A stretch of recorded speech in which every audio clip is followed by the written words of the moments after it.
What is going on, y'all? KMBest here. Let's take a look at the best decks to climb in Marvel Snap. I think we probably have to start here for a variety of reasons. Just baseline, it is a very powerful deck, but beyond that baseline, it is sort of a you must be this tall to ride defining archetype of this metagame, where I think that the existence of Jocasta has really sort of stretched the power output of Invisible Woman decks in a way that previously was not available to them, such that the previous debates between various iterations of Mercury and Mobius and that sort of mid-range shell has mostly been invalidated by the newfound power that the Invisible Woman shell has with the addition of Jocasta, and in this case, Omega Sentinel, where last week's tier list was dominated by these sort of warring factions fighting over which one is the best iteration of a Mercury Mobius deck.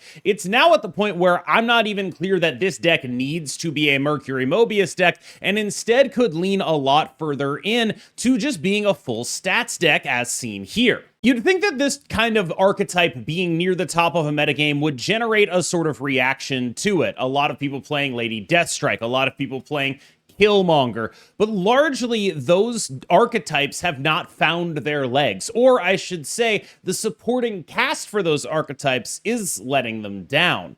Now, we have previously been in metagames where Killmonger, Lady Deathstrike midrange was fairly prominent, but that was usually, interestingly enough, back when Lady Deathstrike hit Mobius and Mobius, because a lot of the supporting cast for a Lady Deathstrike deck, such as, for example, Death or Iron Patriot, which is typically what you're building around when you're playing generic cards alongside very powerful and metagame relevant tech cards, end up getting hit by Mobius, and you don't really have a way to remove it the way Lady Deathstrike used to be able to do. That was, in fact, a large portion of why she was relevant. And so while there are decks like this that are extremely vulnerable to that stuff, like they are very vulnerable to what those cards are able to do, those cards have not found sufficient shells to force people off of just comboing off consistently.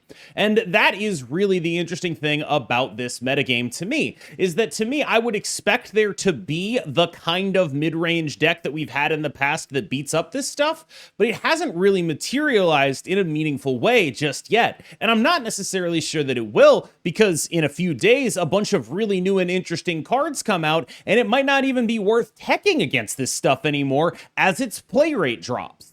In fact, the greatest threats to the end of turn deck have come not from the existence of Lady Deathstrike or the existence of Killmonger, but rather from the existence of SuGiant. And there are a couple of major shells that SuGiant is going in right now that are absolutely dominant. For example, this version of the SuGiant deck constructed by Ika is quite powerful into end of turn lists, and there are quite a few end of turn lists, but it's not just end of turn list, it's really any Jocasta list, because if you're playing an on-board based combo setup, you really need your cards to be on the board when turn 6 rolls around, and SuGiant prevents that from happening. In a way, it also disrupts other sort of board-based combo lists. It can be disruptive against discard, for example, depending on how those matchups are playing out, and I think that's largely what SuGiant is so good at doing right now, because as the metagame has evolved, there have been more and more important turn 5s, I would say.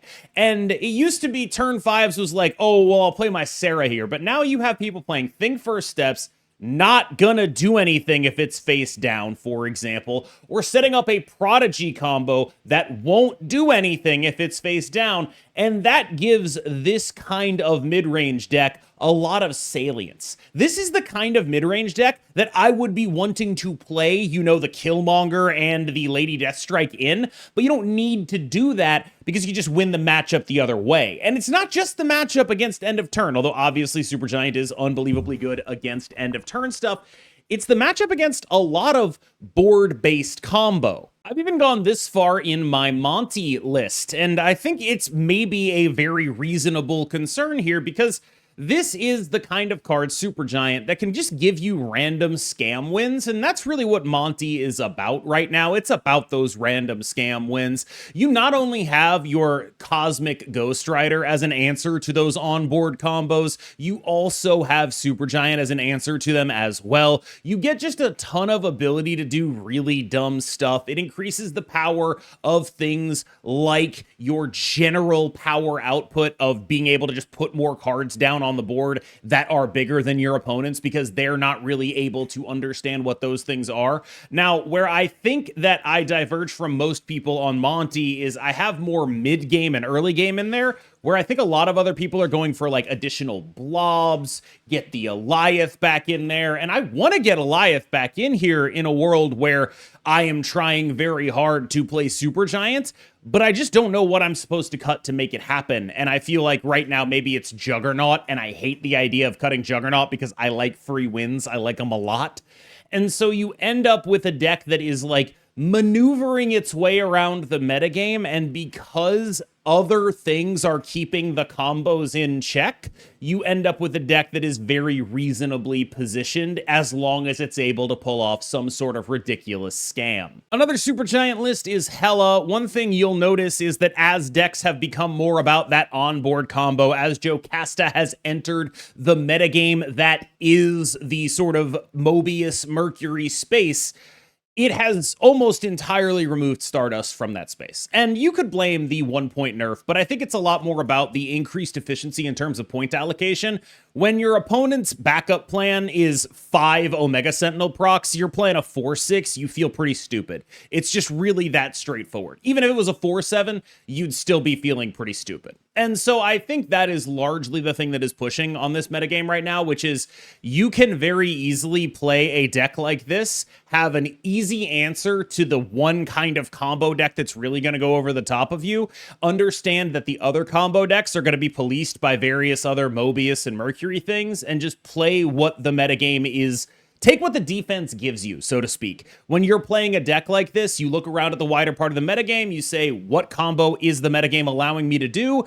And the answer is largely a Hela-based combo. This actually also applies to if you would like to play a Khonshu-based discard deck, although I think it is largely just a little bit worse than the normal discard list with Dakin. But it is very similar, and I think both of those lists actually are taking a little bit of a hit thanks to the relative power of course, the Jocasta combo deck, which in turn makes people want to play more things that are good against onboard combo, which I think you could reasonably describe discard as. Now that we live in the world that we live in, this deck has succeeded its older brother, Cerebro 3, as the dominant Cerebro deck. And there are a couple of different reasons for this.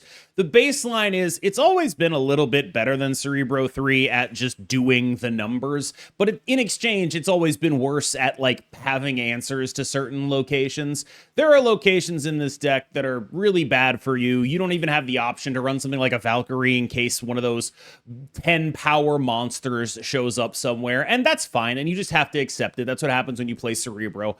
There's a very real chance this deck will drive you insane, but it has a couple of really specific upsides right now. The first is, of course, it is very good at force multipliers, meaning that just a Cerebro is very much able to win lanes. The second is, if your opponent is building one of those onboard combos, which have become much more common, it can be very easy to get free wins with Storm, because then they have to stop building their onboard combo or abandon a lane entirely.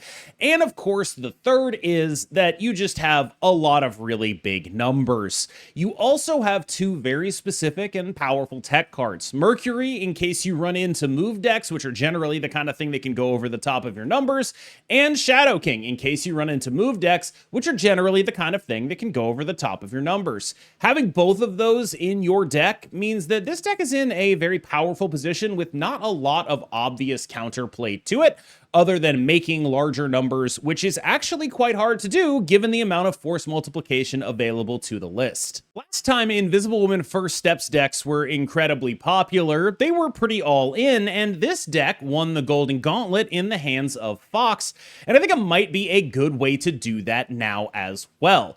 being able to have access to the multiple Mercury thing that this deck has access to, for those who are unaware, if you play a Moonstone in a Mercury lane, it will have the ability to move. There's a bunch of weird stuff going on there, but more than that, being able to use Cannonball both proactively and reactively as a card that just removes an IWFS from a lane on turn 5 with priority when they're going to go double that. That kind of stuff is really powerful. Jocasta lanes rely a lot on setup. Having an immediate answer to that setup is quite good. Electra as a boom boom, there goes your sunspot, also quite good. I believe this is the exact 12 from that Golden Gauntlet because the metagame has largely gone back to that place with the release of Jocasta, except if anything, the IWFS decks are a little bit more finicky now and a little bit less able to stop you from doing the stuff you want to do.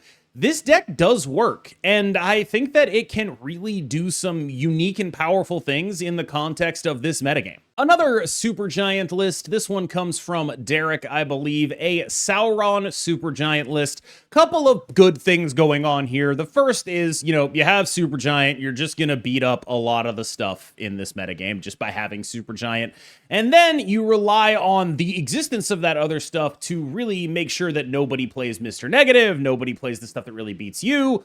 You can run into some issues with a strategy like this, but right now it is remarkably well positioned. But remember, and I think it's important to understand, positioning is context dependent, and so this deck is well positioned in the context detailed in this video so far, but it's not a guarantee that it will continue to be well positioned. Right now, it's just a really good stats deck that has a bunch of good cards for this metagame that are just standalone big guys, and then you instantly beat an Invisible Win First Steps deck by virtue of having the card SuGiant in your deck. Like, that kind of stuff is good. Don't get me wrong. It's a reasonable attempt, but if people want to really target SuGiant decks, it's not going to be all that hard to beat them. And I think even among the SuGiant decks, this deck could very much or very easily have trouble with something like Hela SuGiant, right? So there's plenty of stuff going on here that is contextual and temporal. It's related to the existence of the metagame at this moment, and not necessarily a guarantee that this is how things are gonna be. I'm not a big Clug believer, but I respect it enough that I believe that it should probably be on this list still. It's pretty far from a deck I would reasonably recommend a lot of the time, but you're never going to be that wrong about it. You're just going to be a little bit wrong when you play Clug. And I think there's some real upside to being a Clug deck. We've talked about how Jocasta decks really need the setup, but if people are SuGianting, then Clug actually takes some damage because then its turn 5 Clug stuff doesn't actually do anything. And I've seen some other things where like people are really trying to do like interesting and unique things in Clug, hybridizations with Dormammu and Werewolf by Night. And I love that stuff because it makes you less of a one-note Clug, one-trick pony, so to speak. But I'm not sure any of it's like a meaningful upgrade. A lot of your wins come from the same places. A lot of your losses come from the same places. I don't think Clug is a bad deck by any means, but I do think it is the kind of thing where you're just like, okay, hold on, wait a minute. I'm not sure this is the right choice. It is a safe choice, but I don't know if it's a good one. Move at this point is a victim of its own success. Mercury is just really, really good, and people are playing a decent amount of Mercury. I was even playing Screeeem decks just so I didn't have to play Mercury, so I'd still have an answer to move built into the deck. Like, this is just a powerful thing to be doing. But the other thing that really sticks out about Move right now, and this is a really notable thing, is it is not going to beat an Invisible Woman First Steps Jocasta deck if it doesn't draw Human Torch. It just isn't going to do that. And the Invisible Woman, well, I should clarify, on stats. Like, the Invisible Woman First Steps Jocasta deck, okay, if they get any double and you don't get Human Torch, you're out of here. That means Jocasta IWFS, it means Jocasta Prodigy and Omega Sentinel. A bunch of stuff can happen. It means IWFS and Prodigy, even. They're just going to outstat you if you're not Human Torching one of these lanes. And it's not a guarantee, and I think this is still a good deck, but that dynamic was not present previously, where previously it was like, all right, I have a Human Torch. It's definitely going to win one lane. I don't have a Human Torch. I'm still probably really in the game because of the size of the bodies that I have access to and the amount that I can move them around. But specifically like Omega Sentinel and the like massive quad or like 8x IWFSs you can do, you just kind of lose. Like, there's just some stuff where you're just like, if I don't have a Human Torch, I just don't actually have power on the board this game in the way that matters. And I think that that dynamic is kind of new to the move deck. It's what you would normally be using like the Cosmo and Goliath tech slots on, but I haven't felt comfortable taking them out. And so move is sort of caught between teching against the old and teching against the new. And I'm not actually sure it has meaningful ways to tech against the new. And you see I'm still playing a Mercury in here because that's how good this deck is. It's a victim of its own success. Move Bounce is, I would argue, a victim of others' successes. It's not even the best move deck, but it's definitely taking plenty of damage thanks to the preponderance of Mercury running around here. Now, the good news is that hopefully a new season's going to come around and people might not be playing as much Mercury anymore. But it's gotten to the point where I have plenty of my friends who are like, yeah, I'm just playing normal Bounce, because if I play Move Bounce right now, I will simply get owned by the Mercuries, by the various other things that are able to deal with us, like Screeeem. And it's just, there's so much innate move hate in a lot of people's hearts that it is just easier to play a normal Bounce deck instead. I got sick of playing Mercury decks, so I wanted to try a little bit of Screeeem stuff. This felt pretty strong. I believe it is an Iris construction, although I will say I was not super impressed with Thing First Step's Ghost Spider in here, but I'm not sure what would actually be better is the largest problem that I ran into. It's entirely possible that maybe we're supposed to do like Silk Hydra Stomper or something like that. It definitely stuck out, but I liked having the innate answer to Cerebro, or just being able to, like, you know, then maybe they play like a Ghost or something on their, or not a Ghost, a Goose on their Cerebro lane. I get to drag the Thing First Steps into there, like that kind of stuff. It felt like it was nice to have an answer for, but it didn't feel like it was required to play the deck. And largely what this deck was trying to do is use its moves to disrupt onboard combos. So like if you're setting up a Jocasta lane, you want to Spider-Man stuff out of there, you want to Stegron stuff out of there. And I feel like if there was a third one of those, like maybe it's supposed to be Arrow, genuinely, because of like exactly this matchup, there is like real upside to being like, oh, their stuff that they wanted to double up on is not getting doubled up on. I have this innately decent matchup against the combo deck because of that. And then against the mid-range decks, I'm able to do really cool mid-range things and just outstat them. And that's really cool. But then you run into like Cerebro or Hela, and you're just sitting there and you're like, oh, I have nothing for this. Before we get to our traditional ending of the video, a couple of off-meta and or interesting decks. This is Splat's Viv Vision deck.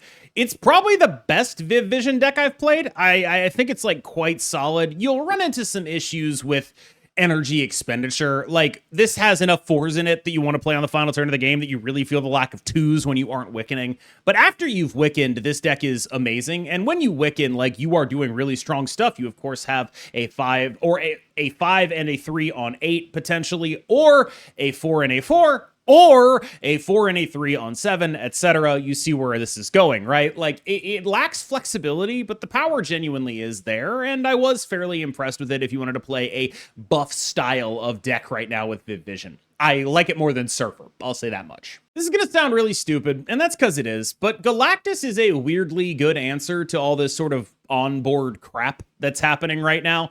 If you're playing against a litany of decks that are just setting up stuff on board, then Galactusing away their board is actually pretty good, and they kind of can't do a lot about that.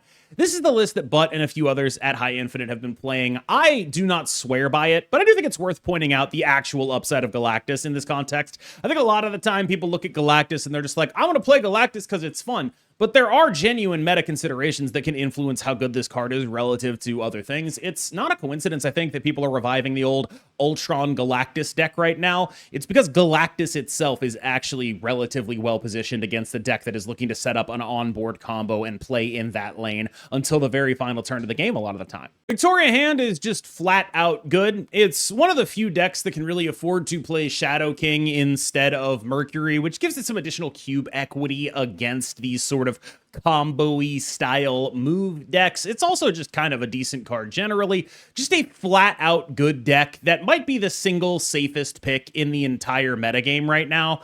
I honestly feel bad about putting it after Galactus here, and the only reason it's actually on the back end of the video was because I had a moment of panic, realized I didn't put it in here, and then put it in the video. Very, very not related to its power level. Gonna explicitly call that out because I think a lot of people think that I go through this stuff in a power level order. That's not what's happening here with Victoria Hand. This deck is quite good, quite solid, just a very consistent metagame performer. I like the way it invests in making sure it has solid stats. What I'm really interested in, though, is the sort of dynamic where this is a deck that does have some weakness to Mobius. I wouldn't be shocked to see like maybe a Rogue in here instead of the Quake. The Quake is a very obvious flex slot, but there is a card I specifically want to call out as just like legitimately just a card that is underrated generally. That card is Mirage. Mirage should probably be in more decks than just this. And now back to your regularly scheduled programming. It's time to talk about Destroy, which is weirdly the only good Killmonger deck. And actually, I have lost big cubes to people playing Lady Deathstrike in here as well. Perhaps this is the solution to my lack of space with which to play Lady Deathstrike and Killmonger in the same deck. It does seem like maybe the only space I can make that happen in. Destroy is just a deck that has a lot of good power potential, some very dangerous early snaps with various forms of Agony Deadpool, and generally will be in the game against a lot of stuff. It has a similar sort of profile in my head to the Invisible Woman decks, except Destroy needs to get rolling a lot earlier, but it can do some really big numbers when it gets what it needs to get. We are coming up on the second week in a row where I did not put a Mr. Negative deck or a Sarah deck on the tier list. I will say, if you do play those decks, or if you play a Pixie deck, or if you play the Ultron Death Galactus deck, be aware that you're going to get Mobiused a lot. Like, there's just kind of a lot of things that are going to be pretty awkward for you to deal with, and you're going to need to sort of face your fears if you want to play one of those decks. If you're playing Mr. Negative, I would highly encourage you to play a Rogue. It's not a deck I feel comfortable recommending at the moment, which should speak to where it's at in the metagame right now, but it is the kind of thing that is very sensitive to context and can very easily change. Of course, as always, I've been KMBest, and you have been phenomenal, and I will see you in the next one.